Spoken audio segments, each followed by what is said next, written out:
एकादशी का व्रत रखती थी। राजा ने अपने राज्य में घोषणा करा रखी थी कि कोई भी व्यक्ति एकादशी के दिन भोजन नहीं करेगा, सभी को फलाहार करके रहना होगा। राज्य में बड़ा कठोर नियम लागू था। राजा के आदेश पर पशुओं को भी एकादशी को चारा नहीं दिया जाता था। वैसे राजा दुष्ट नहीं था। एक महात्मा ने बताया था कि एकादशी के दिन व्रत रखने से मोक्ष मिल जाता है।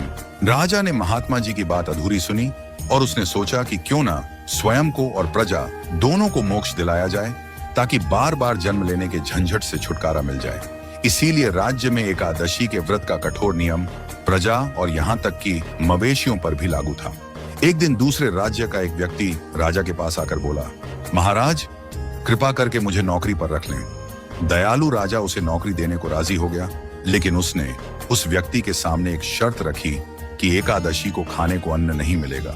बेरोजगारी के कारण उस आदमी ने उस समय तो हाँ कर ली, लेकिन जब एकादशी के व्रत को उसे फलाहार का सामान दिया गया तो वह राजा के सामने पहुंचा और गिड़गिड़ाने लगा, महाराज, इससे मेरा पेट नहीं भर पाएगा, इससे तो मैं भूखा ही मर जाऊंगा, मुझे खाने को और अन्न दीजिए। तब राजा ने उसे शर्त याद दिलाई, लेकिन वह अन्न छोड़ने को राजी नहीं था। राजा ने उसे फिर से समझाया कि एकादशी व्रत रख लो, इससे वन मृत्यु के बंधन से मुक्ति हो जाएगी।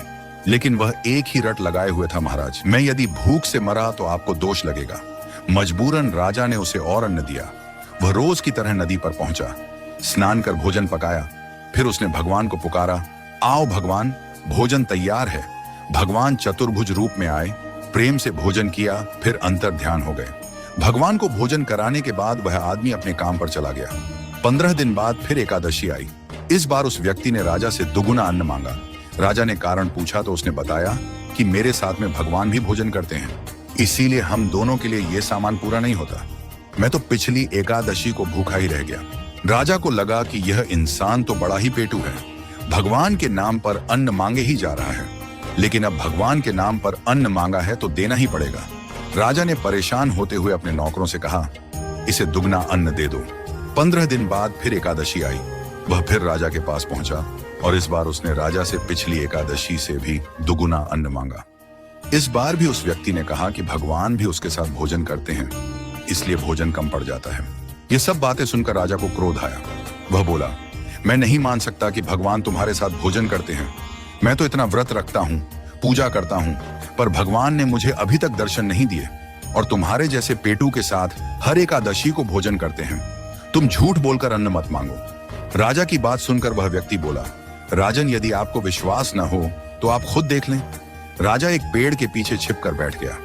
उस व्यक्ति ने भोजन बनाया और भगवान को पुकारता रहा। पुकारते पुकारते शाम हो गई, लेकिन भगवान आए ही नहीं। वह झूठा साबित हो रहा था।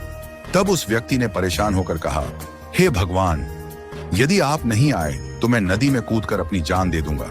फिर भी भगवान नहीं आए। जान देने के लिए उसने नदी में छलांग लगाई तो भगवान ने उसका हाथ पकड़ लिया। भगवान ने उस व्यक्ति के साथ में भोजन किया और फिर उसे अपने साथ लेकर जाने लगे। राजा वहां पहुंचा और भगवान के पैरों में लौट गया। उसने पूछा, मैं इतना पूजा व्रत करता हूं, फिर भी आपने कभी दर्शन नहीं दिए, जबकि एकादशी को भी अन्न खाने वाले के साथ आप स्वयं भोजन करते हैं। भगवान ने समझाया, मुझे सुख तुम्हारे शरीर के कष्ट से नहीं मिलता है। यदि तुम शुद्ध मन से व्रत उपवास करते हो, तब मैं भी तुम्हारे साथ उपवास कर भूख की पीड़ा महसूस करता हूँ और तुम्हें अन्न धन की कमी न हो, इसका प्रबंध करता हूँ। अगर तुम बंधन समझकर पूजा व्रत करोगे तो फिर मुझे तो इससे दूर ही रखो। भक्त मुझे बंधन में बांध सकते हैं, पर बल से नहीं, केवल भाव से। भगवान की बात सुनकर राजा को ज्ञान मिला। व्रत पूजा का तब तक कोई लाभ नहीं जब तक वह शुद्ध मन से न हो।